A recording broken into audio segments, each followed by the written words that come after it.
ഈ പീഡന കേസൊക്കെ വന്നേ പിന്നെ മുൻകൂർ ജാമ്യത്തിനൊക്കെ വലിയ പിടിച്ചു പറയാ. പ്രകൃതി വിരുദ്ധ പീഡനത്തിന് ഹ്രസ്വചിത്ര സംവിധായകൻ വിനീതിനെതിരെ കേസെടുത്തു. കേസ് വന്നത് തീർത്തും തെറ്റായിട്ടുള്ള റിപ്പോർട്ടാണ് വന്നിരിക്കുന്നത്.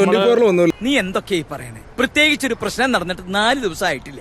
ആ കേസിൽ കുറച്ചു പേരുടെ മുമ്പിൽ നീയും പ്രതിയാ. വെറുതെ മണ്ടത്തരം പറയുന്നു. യുവതിയെ വീട്ടിൽ കയറി കെട്ടിയിട്ട് പീഡിപ്പിച്ചുവെന്നാണ് കേസ്. ഇവരെല്ലാവരും കൂടി എന്നെ കെട്ടിയിട്ടു.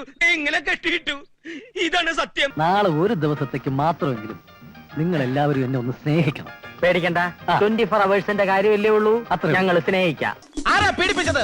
ഇതിൽ മെയിനായിട്ട് വരുന്നതെന്ന് പറഞ്ഞ ആറാട്ടണ്ണന്റെ ഗ്രൂപ്പാണ്. എന്ത് പറ്റിയടാ? ചായ നെറുകന്തലേ കയറി ബ്ലോക്ക് ആയതാ. ഇനി നീ എങ്ങാനും നീ എന്താ ഞെട്ടാത്തെ? ഞാൻ ഒരു പ്രാവശ്യം ഞെട്ടിയതാ. എപ്പോഴെപ്പോഴും ഞെട്ടാ എനിക്ക് വട്ടൊന്നുമില്ല. ആറാട്ടണ്ണനുണ്ട് ഇതിന്റെ അകത്ത്. ഗ്യാങ് എന്ന് പറഞ്ഞാൽ 1-ാം പ്രതി വിനീത്. എന്റെ മോൻ ഇതുകൊണ്ടൊന്നും മനസ്സ് വിഷമിക്കണ്ട. നിനക്ക് മേൽഗതിയെ ഉണ്ടാവൂ.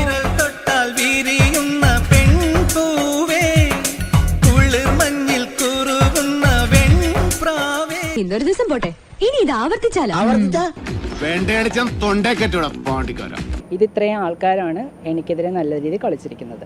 കളിച്ചു നടന്നാലും ക്ലാസ്സിൽ ഫസ്റ്റ് ഞാനാണേ. അത് ശരി.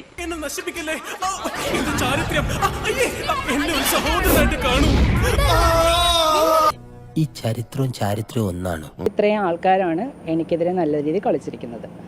അയ്യോ ആശാനെ, ഈ പറഞ്ഞ സാധനം അമ്മച്ചാണ്, ഞാൻ ചെയ്തിട്ടില്ല. അപ്പോൾ എന്റെ ഭാര്യ എന്ന് പറഞ്ഞാൽ എനിക്ക് എന്റെ ഏട്ടത്തെ അമ്മ പോലെയാണ്. ഞാൻ അങ്ങനെ പരസ്യമായിട്ടൊക്കെ കയറി ആമാത്തു. വേറെ വല്ല പെണ്ണായിരുന്നെങ്കിൽ ഓക്കെ.